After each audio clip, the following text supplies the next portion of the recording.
Il est très difficile de décrire l'expérience du jeu vidéo Dark Souls sans y avoir joué. À la fois mystérieux et totalement prenant, Dark Souls fait partie d'une catégorie de jeux qui ne se livre pas facilement. En incarnant un personnage totalement muet, se décomposant progressivement au rang de carcasse, c'est au joueur d'écrire sa propre histoire avec le peu d'indices qui furent laissés par les créateurs du jeu. Se déroulant dans une contrée de légendes et de dieux, les humains paraissent bien chétifs aux côtés de ces géants.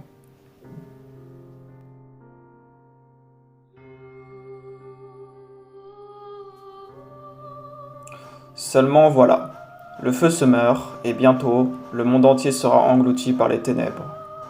Les porteurs de la marque sombre ont fait leur apparition parmi les vivants.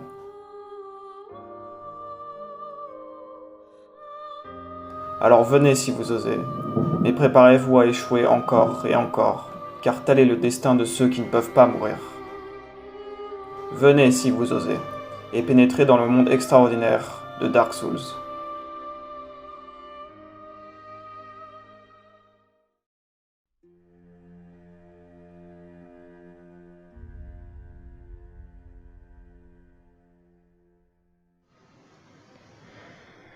Les jeux Dark Souls sont des jeux de type action RPG, c'est-à-dire que le joueur débarque dans un univers et incarne un rôle lui permettant d'évoluer comme il le souhaite dans un monde fictionnel.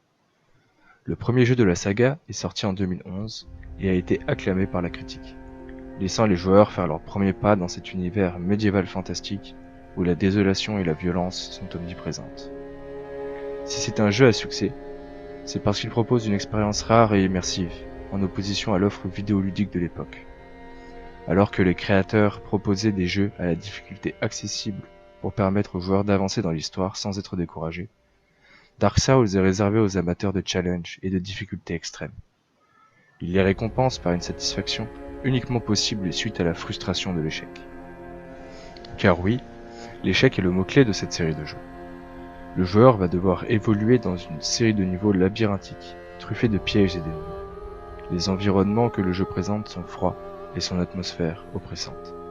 Vous pouvez périr à chaque instant, et ainsi, vous devenez méfiant du moindre mouvement, de la moindre note de musique qui vient bouleverser ce long silence inquiétant. Vous ne savez que très peu de choses sur votre personnage, et votre quête se dessine au fur et à mesure de votre progression.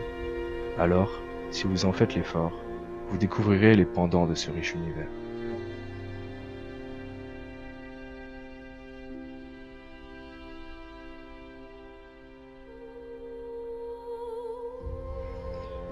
À l'âge des anciens, le monde était difforme, revêtu de brume, une contrée de rochers gris, d'arbres sauvages et d'éternels dragons.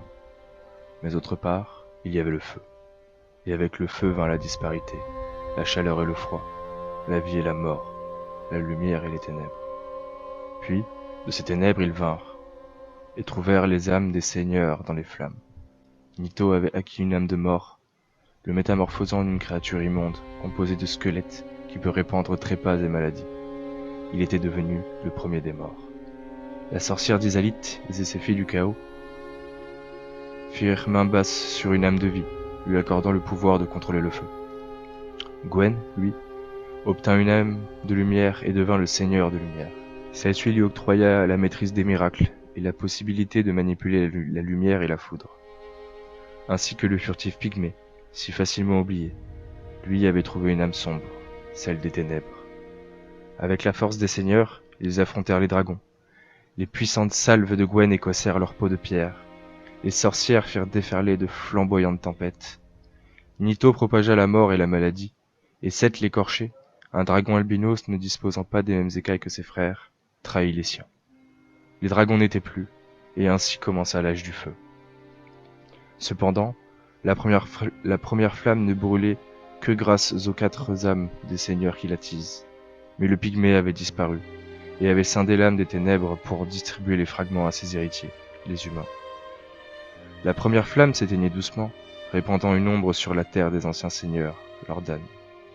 Gwen, le seigneur de lumière, comprit alors que l'âge des ténèbres allait débuter, et décida de quitter Anor Londo, sa cité, pour se diriger vers le kiln de la première flamme, en compagnie de ses chevaliers d'argent. La sorcière Izalith trop confiante en son pouvoir et en celui de son âme, tenta pour sa part de recréer la première flamme. Mais l'expérience dégénéra complètement et donna naissance à un feu corrompu, que l'on appela Flamme du Chaos. La déesse échoua à contrôler ce nouveau pouvoir très puissant. Celui-ci la consuma, dénaturant son être et la changea en une créature difforme. Ainsi naquit par ailleurs un monstre du nom de Foyer du Chaos, comme une carapace protectrice et malfaisante autour de Feu la sorcière. Il transforma les habitants d'Izalith en entités démoniaques. Gwen tenta désespérément de prolonger l'âge du feu en liant la première flamme à son kiln. Il réussit, mais fut brûlé vif dans le processus, tandis que ses chevaliers furent réduits en cendres. Leur armure passant de l'argent au noir, ils parcourent maintenant leurs damnes, armures vides et menaçantes. Malgré les efforts des seigneurs, l'âge du feu n'était sauvé que partiellement, et la première flamme fut étreinte par les ténèbres, la dépouillant jusqu'à ce qu'elle ne soit plus que braise. Et l'homme n'entrevoyait plus la lumière, seulement les nuits éternelles. Et parmi les vivants étaient nés les porte-fées de la maudite marque sombre, condamnés par les ombres à revenir à la vie après leur trépas. Dark Souls se déroule donc dans un monde qui peut être amené à changer. En réalité, deux idées s'affrontent. Ceux qui souhaitent raviver le feu et ainsi continuer l'œuvre de Gwen, ceux qui préfèrent changer d'air et passer à l'âge des ténèbres. Du côté du feu, on a Gwendoline, fils de Gwen. Il souhaite à tout prix que ce soit un mort-vivant qui reprenne le flambeau de Gwen, puis qu'il devienne à son tour le seigneur des cendres et ainsi redonner au feu son pouvoir d'antan, déchu depuis plus de 1000 ans. Puis de l'autre côté, nous avons le pygmée. Ce personnage, considéré comme le premier humain, créa une armée dans le but de faire tomber l'âge du feu et ainsi rentrer dans l'âge des ténèbres, l'âge des humains. Le héros de l'aventure, incarné par le joueur, est un élu. Frappé de la marque sombre, il doit partir en pèlerinage et ainsi découvrir, comme ses prédécesseurs, l'Ordran et ses guerres internes, puis choisir un camp. La fin du jeu marque la fin de ce pèlerinage, cette fois-ci mené à bout par le joueur, qui choisira de se sacrifier pour raviver le feu, et ainsi faire perdurer l'âge des seigneurs, ou bien il pourra choisir de partir en laissant le feu s'éteindre, et être ainsi l'annonciateur de l'âge des ténèbres, l'âge des humains.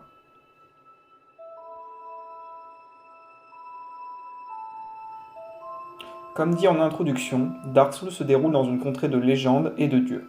Le royaume principal est l'Ordran.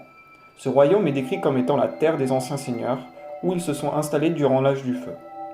Comme les autres royaumes environnants, l'Ordran fut touché par la malédiction des morts-vivants, mais fit le sujet d'une prophétie. Ainsi, tous les morts-vivants du pays partent en pèlerinage sur cette terre sainte, dont le joueur lui-même. Le territoire des dieux est pavé d'immenses cathédrales et tours gratte-ciel, à l'effigie de la grandeur de ses seigneurs. Gardé par de nombreux ennemis, le joueur devra se frayer un chemin afin d'accomplir son objectif. D'autres territoires existent en périphérie de l'Ordran. Le background de Dark Souls est tellement riche que cette vidéo pourrait durer des heures et des heures, mais nous devons passer à la seconde partie présentant les références et la structure du jeu.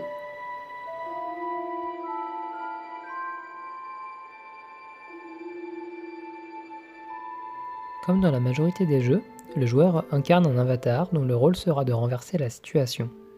Nous pouvons alors directement mettre cela en lien avec un élément important du mythe arthurien, l'élu. En effet, dans cet univers sombre, seul le joueur, un mort-vivant, peut parvenir à rétablir l'équilibre. Le monomythe est clairement visible à travers l'histoire du jeu. Dans un premier temps, l'avatar du joueur est dans un asile qui représente le monde ordinaire.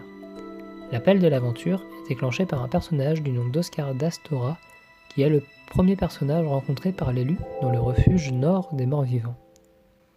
Il délivre le héros en lui faisant passer les clés de sa cellule. Plus tard, il est trouvé mourant dans une pièce fermée.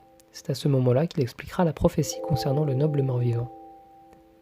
Il n'y a à proprement parler pas de refus de l'aventure, puisque le joueur est directement transporté dans le monde spécial. Il passera cependant par la case Mentor, représentée par le serpent primordial Frampt, qui lui expliquera les enjeux pour le joueur.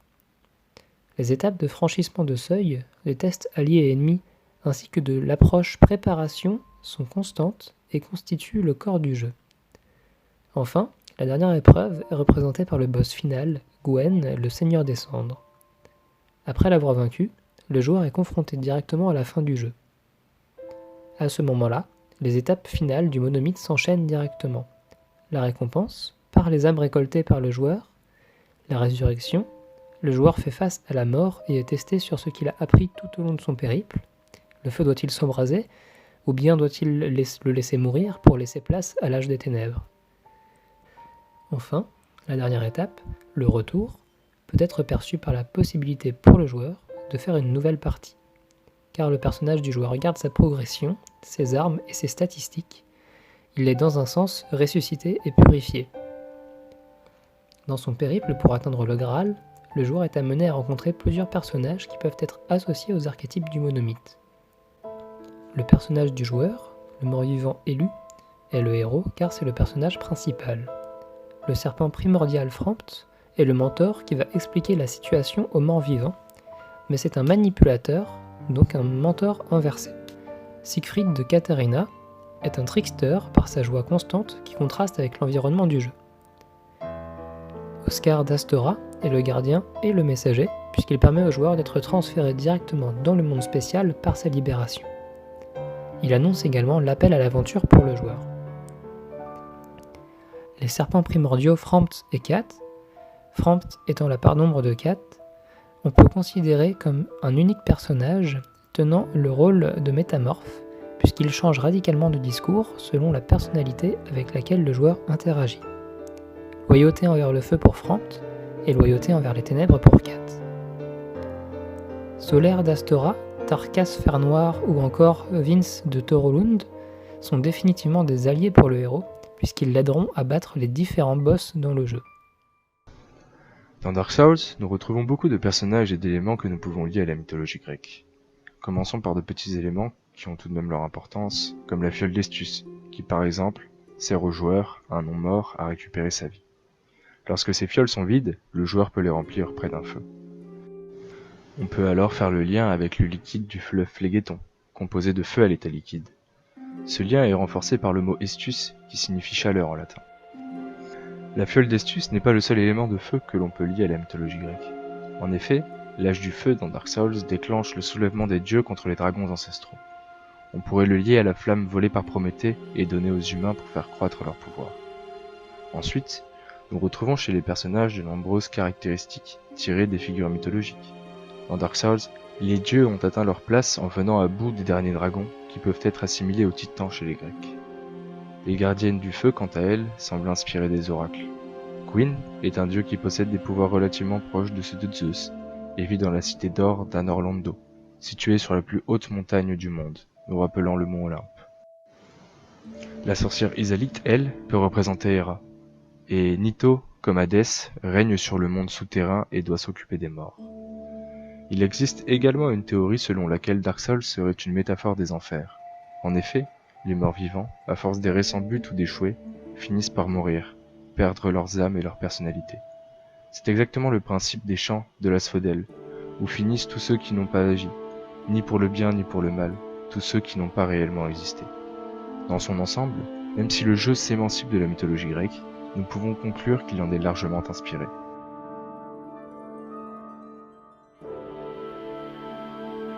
Parmi la série des jeux Dark Souls, il existe un grand nombre de créatures qui sont directement ou indirectement inspirées des mythologies. Parmi les plus connues, nous retrouvons le Minotaurus dans le jeu qui est, comme vous pourrez le deviner, inspiré du mythe du Minotaure. Dans la mythologie grecque, le Minotaure est un monstre fabuleux au corps d'un homme et à tête d'un taureau. Il est enfermé dans le labyrinthe d'Édale. Dans le jeu, le Minotaurus est un démon et reste fidèle à son rôle de gardien, puisqu'il protège l'entrée jusqu'à la seigneur Isalith.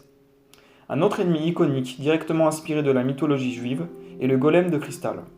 Golem signifiant en hébreu inachevé, embryon ou informe, est à l'origine un être artificiel, généralement humanoïde, fait d'argile, incapable de parole et dépourvu du libre arbitre, façonné afin d'assister ou défendre son créateur. Dark Souls respecte bien cela puisque le golem de cristal est également une création de Seth l'écorché. Lorsqu'il aperçoit le joueur, le golem se jette sur ce dernier comme un automate sans vie. En dernier exemple, nous avons la redoutable créature nommée Banshee. A l'origine, la Banshee est une créature féminine surnaturelle de la mythologie celtique irlandaise, considérée comme une magicienne ou une messagère de l'autre monde. Dans le folklore plus tardif, notamment la tradition orale du XXe siècle, la Banshee annonce la mort par un cri ou hurlement terrifiant. Leur rôle est tout aussi funeste dans le jeu puisqu'elles poussent un cri lorsque le joueur se rapproche trop près. Elles tiennent également près de leur torse un bébé nouveau-né.